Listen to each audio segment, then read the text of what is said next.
Great, thank you for joining us for the continued question and answer session. So we've got a few more questions. The first was regarding a member who asked, I have heard a lot about neglect of the left-hand side in PCA, but if my partner is left-handed, would this be more on the right-hand side? And so I think this question goes to John. So this is a very, it's an interesting question. And what it reflects is that the information processing with regards to vision, whilst there's core areas of the brain that do deal with vision, if you lose certain, if you have damage to certain parts of the brain, it will affect one side or another. The issue with regards to being right and left-handed is that most people are right-handed, and for most of the time they will have their dominant hemisphere, which is the one involved in speech and language, in the left-hand side. However, in people who are left-handed, still the majority of people will have their dominance, their speech and language, on the left-hand side as well, although there's slightly more people who have on the right-hand side, or a bit of a mixture of the two. I think the short answer to this question is that you can't rely on the handedness to determine if you're going to have problems on one side, or with vision to one side or another. That will depend really on where the brunt of the pathology, i.e. where the Alzheimer's, if Alzheimer's is the cause of the PCA, is affected. So there's not a reliable mapping based on handedness. Thank you, John. So the next question is, my wife with PCA has recently been diagnosed, but has experienced neck ache and stiffness for a number of years. Could the neck discomfort be related to PCA? And again, this goes to John. So the first thing is to say that neck and back and other discomfort is extremely common. Backache is the single thing that takes people off work more than any other condition in the UK. So back and neck condition is very, very common. And then the question then, is it more or less likely to occur in PCA? So the answer is, it's not something that we specifically think about with PCA. I could see a few reasons why people with PCA might have more in the way of neck stiffness, in terms of if there are visual problems and they're adopting funny head positions in order to try and see better.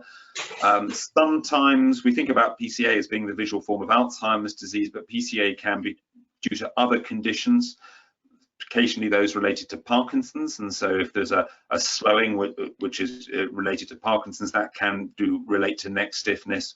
But I think the default position is that it's unlikely to be related, and perhaps you should see a doctor just to discuss more general management of stiffness and neck pain and back pain and so forth more generally, without necessarily saying that it's due to the PCA. Thank you. The next few questions are still directed at John. So in your completely unbiased opinion, should someone with PCA always have a neurologist as his or her consultant? And that's for John. So I don't mind who the doctor is, so long as they know about the topic, they know about PCA, they are kind and caring, and they link you into appropriate services. So neurologists tend in this country to see people with younger onset and unusual dementias, and so a lot of patients with PCA will be directed to neurology service because it's an atypical form and often affects people who are a bit younger. That having been said, there are geriatricians, there are psychiatrists who are equally good at looking after PCA. So I don't think that this should be specialty specific, it should be expert specific. Great, thank you. The next question is there any evidence that alternative or complementary medicine can slow the progression of PCA? And I think a related question from another member, is there any evidence that physical exercise can slow down the deterioration in PCA? And again, John, if you could at least start. Yeah, so We ought to say by that we have no evidence that anything slows the progression of PCA, if that means the time to getting disability or to requiring additional help. We don't have anything that does that. With regards to complementary medicines and treatments, the first thing is to say that these are often unproven. In other words, there's no evidence that they work. Now, to my mind, that doesn't mean that there's necessarily a problem with using them. There are certain things that have been proven potentially to be dangerous, some Chinese medicines and so forth, and anyone giving you tablets or injections and so forth, I would want to know that they have gone through the correct approval processes. Some people find all sorts of alternative treatments sort of helpful to their well-being, and I don't particularly have a problem with that. I would just think, like everything, it's a risk versus benefit ratio here. And sometimes the risk is not necessarily a risk in terms of the treatment, but it can be a risk in terms of your wallet. There are plenty of people who will ask you to pay for extremely expensive things which aren't proven, and you need to be on the watch for that. But beware of people who say that they have something that's going to definitely have an improvement, because I don't think it will do. Turning to exercise, I will have a disclaimer that I've run 10 kilometers this morning and I'm a bit of an exercise freak and fan, so I'm a fan of exercise more generally. Exercise has got a lot of things going for it. It gets you out of the house, it gives you motivation, it helps you sleep better, it often gives you a sense of well-being, and an appropriate exercise is a good thing. What we just need to think about is what is appropriate. And again, if you have disabilities, if you have visual impairment, you need just to be able to tailor that physical exercise appropriate to you and your general health and all other factors. So again, if you've not run marathons before, then now might not be the best time to run a marathon, but getting out of the house and doing some things that you enjoy doing and pushing yourself and achieving something and feeling good that you've done some challenges is a good thing. Well, thanks. I think I'd just also like to add, based on the support group session we've just had, we've also heard recommendations on things like the benefits of accessing psychological services and therapies, and also one of the support group members, Michael, on the benefit of support from an occupational therapist. Thank you. So I would just say, I would add that, in my view, those aren't complementary, those are core therapies, absolutely. But I think in terms of not just thinking about medical treatments and thinking about wider support, absolutely fine. The complementary, I think, is when one is sort of often going slightly into less proven therapies, of which there are lots of people trying to suggest lots of things. Absolutely, I think support services, psychological therapies, physios, occupational therapy, reminiscence therapy, these things that are proven and helpful, unequivocal.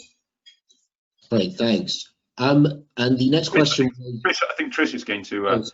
Sorry, I was just going to add, coming back to what you said, Jonathan, as well. I think it's right. We have to think of the difference between core support and snake oil, really, and that's really important. That there is a difference, and I think it's also true. Again, not from a medical perspective at all, but you know, when we think about mixed dementias, a really good thing to remember: if something's good for your heart, it's good for your head.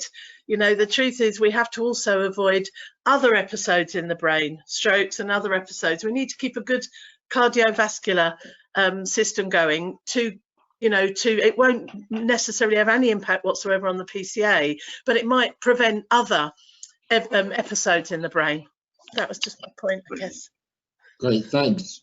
So the next question was, I've been really interested to read about the advances in artificial intelligence of Demis Hassabis's DeepMind that have led to huge leaps in solving protein structure. I'm wondering about the implications of this for research into Alzheimer's and how quickly the benefits of this advancement may be applied to Alzheimer's research. So the answer is it's extremely exciting. So just to rehearse the arguments for those that will be less scientifically astute than the person asking this question. So within the body, it's proteins that are directing everything that we do. They're switching metabolic processes on and off. They are the communication between brain cells. It's proteins that are the business molecules within the brain and the entire body for that matter. And proteins are strings of amino acids which then fold up into a complex three-dimensional structure. And how proteins interact and communicate is all based around their three-dimensional structure. So we talk about a lock and a key, and it's exactly how they're folded together and how one protein comes to another and docks with that other protein that will either switch it on or switch it off or influence how it affects processes within the body. So it is everything that we are interested in, both in health and disease. So physiology and pathology is related to the structure of proteins and how they interact. And if you've got these very, very long complex proteins, when we know what the protein structure is, we know what the letters, the code is that makes up that protein. What has been a huge challenge is to work out how those proteins will crumple and fold up, which you should be able to predict based on the biochemistry of that strand. But this is a massively complicated biological problem, and it's taken years, if not decades, to work this out for individual proteins. So what artificial intelligence can do is, if you feed in enough information about how specific proteins fold together based on their structure, is that then you can throw a new protein structure and ask it to predict how that protein will fold. And although I've not read the source publications related to this because they're immensely complicated, the evidence is that the DeepMind, which is the Google deep learning artificial intelligence platform, has basically solved this problem.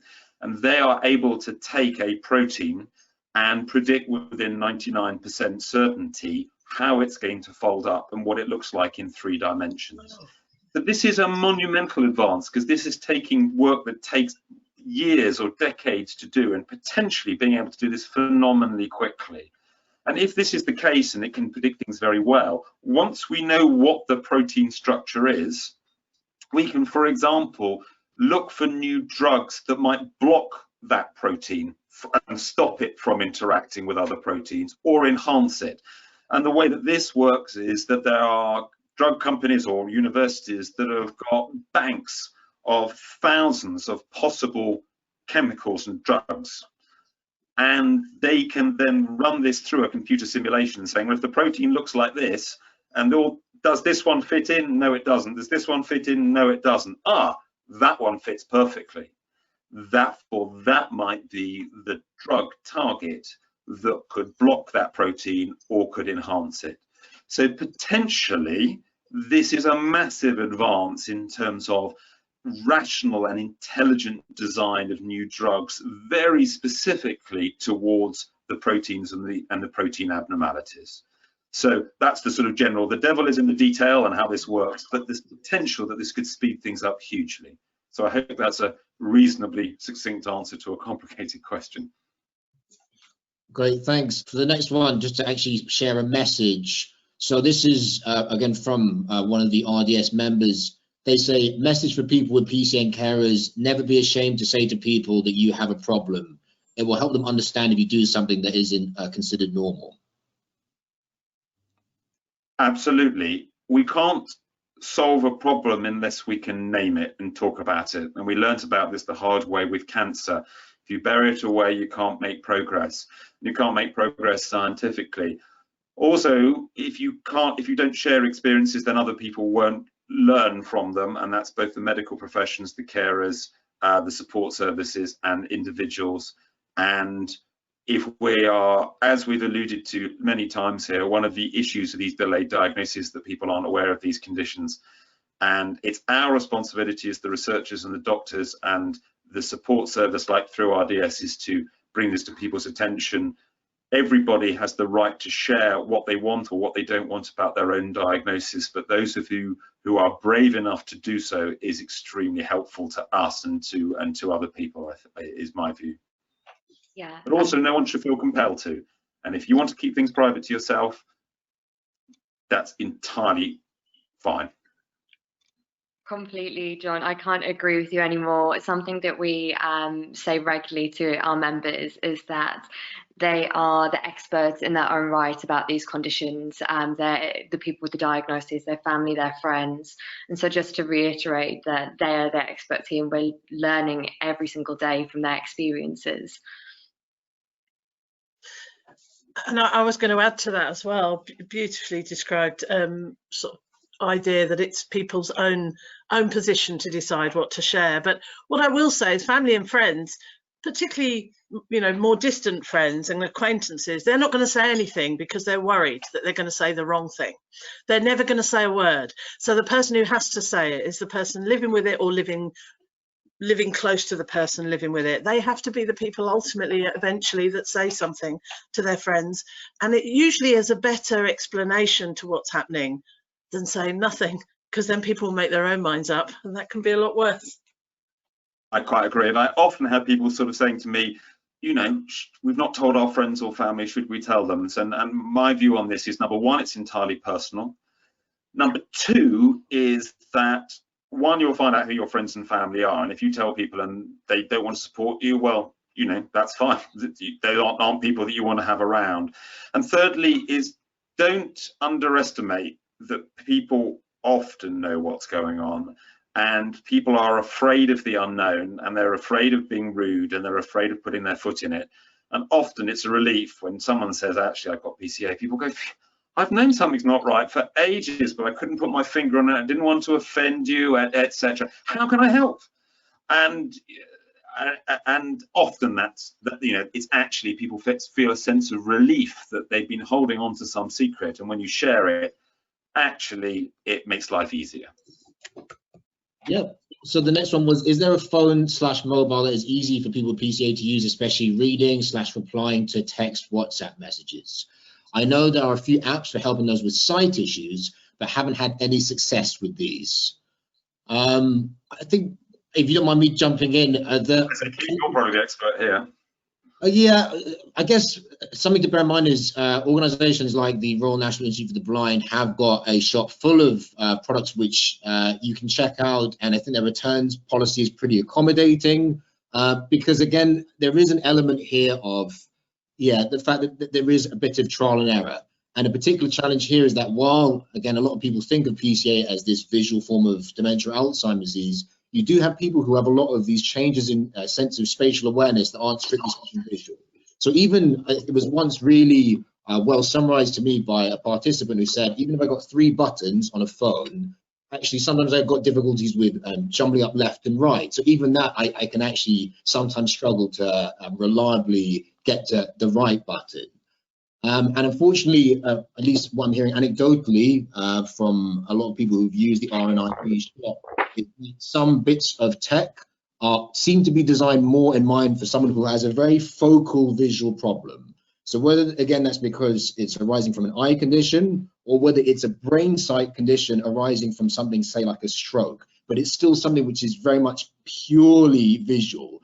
Whereas, again, to reiterate, for many people with PCA, they also have these additional changes in spatial awareness. For some people, it's some issues, say, with memory, and also with things like complex learned movements. So we'd heard from Michael, who's just joined the call, about difficulty with using things like can openers, for example. But Michael, thanks for joining us. I'd be interested in your take on this question. So this was whether there's any phone apps or kind of purpose-built phones that have been particularly helpful for someone living with PCA to use things like text or WhatsApp messages, or indeed for things like reading.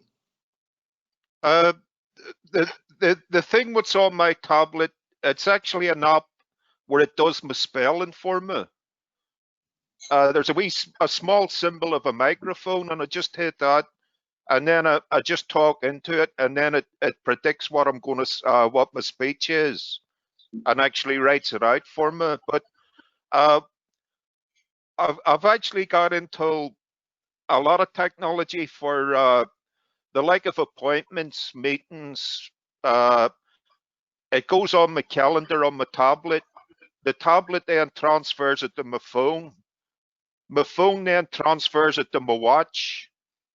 So if I'm out and about, say I've got a meeting, say at the hospital at 12 o'clock, I'm in the town, say 11, my phone will start vibrating, and then I'll know to go to my watch will vibrate, I'll know to go to my phone, and it'll keep doing that until I get to the hospital, and then I can switch it off. So I've always got that reminder that I've got something to do. I know where to be and what I've got to do. But without the technology, I wouldn't be able to do it. Right, thanks, Michael. Some other things come to mind. So first of all, Michael, did you identify all of these tools and techniques yourself, or did you get any assistance with identifying how to set up? I'm probably curious for my own purposes. The like of the watch, the phone, the tablet, they actually took me to, because I had a contract with 3 Mobile, they took me down to 3 Mobile and explained the condition of the PCA and what way it was affecting me. And they actually brought somebody in from Samsung. So they come in and then they sat down and talked with me, and then they come up with, granted it might have benefited them because they were getting 3 items. I was having to buy 3 items off them, but they linked everything up, and then it was a case of just walking out of the shop, and everything was set up for me. Right.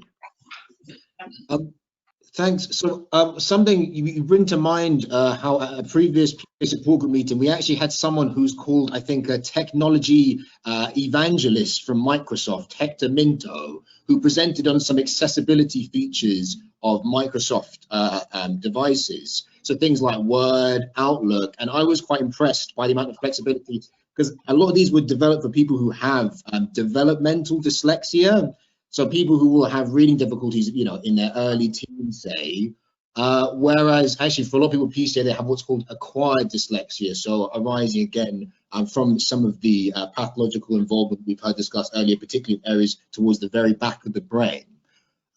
So I can include in follow-on materials for this meeting the YouTube link to this guy from Microsoft's talk. The other things I can share is, again, some of the accessibility features of things like Microsoft Kindle, or is it Amazon Kindle, which again, I've heard anecdotally are quite impressive. And the other thing I'd want to mention is we've been conducting some work, research at UCL, specifically on how to really mitigate some of these reading difficulties. So particularly that tendency for people to get lost in a page of text with letters becoming jumbled up within or between words, with using techniques that are similar to those actually used to facilitate reading for people who have loss of reading owing to macular degeneration. So things like you're presenting text serially in chunks rather than all at the same time. So the next question was, we are looking at fitting a new kitchen. Is there anything we should bear in mind to include in the design to support someone with PCA? Trish? Am I allowed to mention something here that I think's worked really well for people with general dementias? PCA, I think, is maybe more specific, and it may or may not help. But I think it's really important to have cupboards that have perspex holes in them, that is either a glass or perspex, so that you can see inside the cupboard. Inside the cupboard is my cups, inside the cupboard is my plates. Sometimes you go to services and care homes, for instance, that label cupboards, and I think, can't someone just cut a hole in the front? That would really, and the same with bedrooms. Knowing where your socks are, knowing where your coat is, knowing where your pants are, is really important for independent living, and being able to see them for as long as possible. Although I recognise with PCA, seeing them is a kind of interesting idea. So Trish, I have to say on that point, because I'm aware of a showroom on a dementia-friendly environment, which included these perspex screens. So you could see into every single cupboard in your kitchen. And to be honest, the first thing that came to my mind is, we know that for a lot of people with PCA, issues with visual clutter are a particular challenge. And I was actually thinking, you know, there's many people where, say, you've got objects overlapping on their table, they might have particular difficulty perceiving one from the other or picking out object from background information. So to my mind, it raises issues about actually tailoring it to individuals. So I'd always interpreted the intention behind these perspex cabinets as to help someone who's got problems either with memory, particularly, or maybe some difficulty with representing where things are in space, but maybe not would have such a prominent visual problem, at least at such an early stage. So I'd be a little bit cautious about approaching that personally. But also, I would say that that same caution applies to your point about labels, where I think you can have some people who are really gung-ho saying, I'm going to put all these labels all around the home, or I'm going to put these cartoons of, say, you know, bathroom, shower around the environment. But there's a couple of issues here. Number one, we've already talked about reading difficulties for some people with PCA, and that can be particularly apparent through very garish font, like cartoonish font, you know, very cursive font. And another issue is a lot of people really struggle with line drawings. So if anything, there's a risk that all of these things could actually be contributing to more cluttered environments. But that's my 50 cents. Any other thoughts? I was going to say that with the where you can see the stuff, for me that's clutter again. I have to keep everything spaced. If everything's all put together, it's as if it all joins into one big blob, and I can't work out what it actually is. You know, if I put my glasses down and say it's put next to the remote control, it's as if they join together. For me, it's I always say, how do you explain to somebody you can see something, but at the same time you can't see it? So if I can see all, say, packets and tins in a cupboard, to me it'll all join together. It'll be one big blob. I won't be able to distinguish what it is. And because your memory is intact in the main, Michael, you know where your things are, so you don't need that. You don't need that jog. Yeah. But for my 2 pence, I would say is design your kitchen about how you live rather than how you might want to live, which I think is probably a good rule for all of us. I would have some very practical things, like a lot of kitchens have got steps down into them. If you can avoid that, that will be helpful. Shiny surfaces are often very, very difficult and disorienting. Some swathes of colour may well be helpful distinguishing things. Think about how you might want to keep sort of detergents and dangerous things separate from cooking type things, and design, you know, maybe we'll have one cupboard for that and one cupboard for another. And I think probably trying things out, going to some showrooms and seeing what works, because it is such an individual thing. There has been some useful tips and tricks, which I'm sure are available through the RDS site, which were designed by our colleague David Tang Wai, working with an occupational therapist in Canada, and he put together, you know, 3 or 4 pages with each room in different houses and how to do things. But I think it came down to decrease clutter, think about surfaces, reflections, and use of color. So everything that's too bland makes it impossible, but everything that's too cluttered is equally difficult, and getting that balance right. I think it really relates to a lot of comments from research participants about environments they often struggle with is where there's essentially no contrast. So bathrooms, traditionally, you just have white panels, white flooring, and again, as you say, a lot of shiny reflective surfaces that can be very off-putting or distracting, that you're giving people less cues about how to orientate themselves in that environment. Other people have said things like, if you have like a distinctive feature, so whether it's like a particular kind of lighting setup, or whether, say, it's even like a distinctive vase placed on a mantelpiece, that people can use that to kind of anchor themselves about where they are around the home. Along similar lines, again, just talking in anecdotes, I'm aware of some participants who mentioned things like actually limiting the amount of different routes you can take can sometimes be helpful. Because some people, and again, these are some of the very counterintuitive symptoms that people experience, not necessarily everyone, but that difficulty knowing, you know, things like left from right, that even in their own home, they might have to take a little bit of time to think exactly, how am I going to plan certain routes? So things like, for example, avoiding a tabletop right in the middle, where you can increase the amount of potential routes people can take. And also, John was talking about reflection, but there's some suggestions that having a lot of perceptual variation in flooring, so having very stark say contrast, where actually you've got even floors can sometimes be misperceived as being uneven, especially people multitasking. So for example, if I've got my tray with my dinner on it and I'm walking out of my kitchen to my living room, and I've got a lot of these paneled floors where you see these stark edges, that if I'm in a rush, sometimes people reported misstepping. And again, once you're designing your kitchen, just around the line of decluttering, is take the opportunity to chuck out half the stuff you've got in your kitchen, because we all accumulate lots of bits and pieces. How many frying pans do you need? How many saucepans? Let's keep it simple. Get down to the basics, and you know, your life will be better probably generally as a result. Thanks. Any other comments, Livy? Did you have a point? Yes, just to follow on from some of the things you touched on there, so about adaptation. So there are so many adaptations that can be made to the home in general to make it easier to get around and to do things. And just for people watching at home, it might be helpful to speak to an occupational therapist about what changes can be made to maintain independence. So whether that is putting rails in places, whether that's about specialist equipment in the kitchen, and those referrals can often go through the GP, and you can find out more information on the NHS website about that. Just something as well, so in terms of safety and with cooking, the SGN offer a free safety device to help vulnerable people keep gas safe in their own homes. So this is like locking cooker valves, things like that. And you can find out more information on that on the SGN website about that service. So just adding that.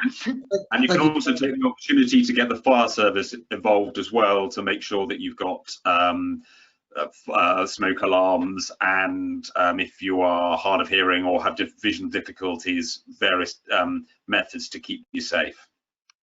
I also have to thank you, because it segues very nicely into the next question from members. So this question was, are there any efforts going on to help memory clinics and general practitioners better understand the early symptoms of PCA, particularly with regard to vision, which seems to be a problem for them? So I would quickly mention, just because Livy talked about OTs, so we'd actually put together some training with the Royal College of Occupational Therapists. So this is UCL working with the RCOT on better understanding and managing dementia-related visual symptoms, with a particular emphasis on PCA, but an OT would need to be a member of the college to access those. Often because a lot of people aren't necessarily going to memory clinics as their first port of call, especially because we're talking about early symptoms of PCA, we actually targeted the College of Optometrists, and we put out a couple of bits of training with optometrists, again, on how to reliably assess visual function in people living with PCA. And indeed, John Schott, convening on the panel here, was part of a series of training resources called Which Test is Best, involving the same 3 individuals with PCA being independently assessed by an optometrist, an ophthalmologist, and a neurologist, John Schott. Again, to try and figure out how we can conduct these reliable assessments when people don't just have one symptom, they really have a combination of symptoms. And specifically in terms of memory clinics, so we've had invites to present. So I actually presented at the Memory Services National Accreditation Program on accessibility and inclusion for people with, again, dementia-related visual symptoms, like what we see often in PCA, a couple of weeks back. That was to about 200 of their members. And our education officer, Chris Hardy, is just about to do a presentation to GPs on rarer forms of dementia. But on that note, I hope not to be overstretching here, but about 6 years ago, we met with a very senior GP and said, how can we make sure the GPs know more about conditions like PCA? And this GP said, strategically, you want to be going to professionals who people with PCA are going to first, and that often is going to be optometrists. It's not necessarily going to be GPs. And GPs, to my understanding, I'm not a clinician, that really they're bombarded with all sorts of information about lots of different conditions that they're expected to recognize. Anyone else want to pitch in? I'm happy to pitch in, Keir. So you're completely right. So a GP's caseload will consist normally of everyday ailments of living, plus a few rarer ones. Just to say, we do have a lot of healthcare professionals who do sign up to Rare Dementia Support for support and advice from the direct support team, which is always amazing. We also have the Many Faces of Dementia course that we can link healthcare professionals to learn a bit more about these rarer forms of dementia and to hear stories from our members within that. You mentioned obviously about Chris Hardy, who's recently joined as our educational officer, which is an amazing advancement for Rare Dementia Support. And just also to put out there that we as the direct support team and Rare Dementia Support are more than happy to speak directly to professionals and give them advice and support. We welcome them to sign up. And again, just to say that another part of what we think is important is empowering people with these conditions and their families to talk about their diagnosis. As we mentioned before, these people are the experts, and sharing that information and talking to their healthcare professionals is such an important thing. As someone who previously worked as a healthcare professional, I used to love it when people who had conditions that I maybe wasn't as aware of would tell me about them and would describe about how it affects their daily living and what helps and what I can do to make it easier. For example, is it easier if I stand here and talk? Is it easier if I write things down? Is it easier? All these different things. So really do feel empowered to speak to your healthcare professionals about your conditions. And of course, we are here to provide written information and support if necessary as well. Great, thanks. So I'm aware that John's got to head off, but yeah, I'd also just like to say, as Olivia mentioned, the role of people living with PCA also in furthering that understanding has been critical. So it's one thing, you know, people like myself can fall into casual use of terms like a visual spatial problem and apperceptive diagnosia. When you've got someone actually talking through their difficulties themselves to healthcare professionals, I think that really gets across the experience in a much better way than, say, 6,000 words of very densely, you know, medical terminology can sometimes do. But thanks all for your time. Are there any other thoughts or questions?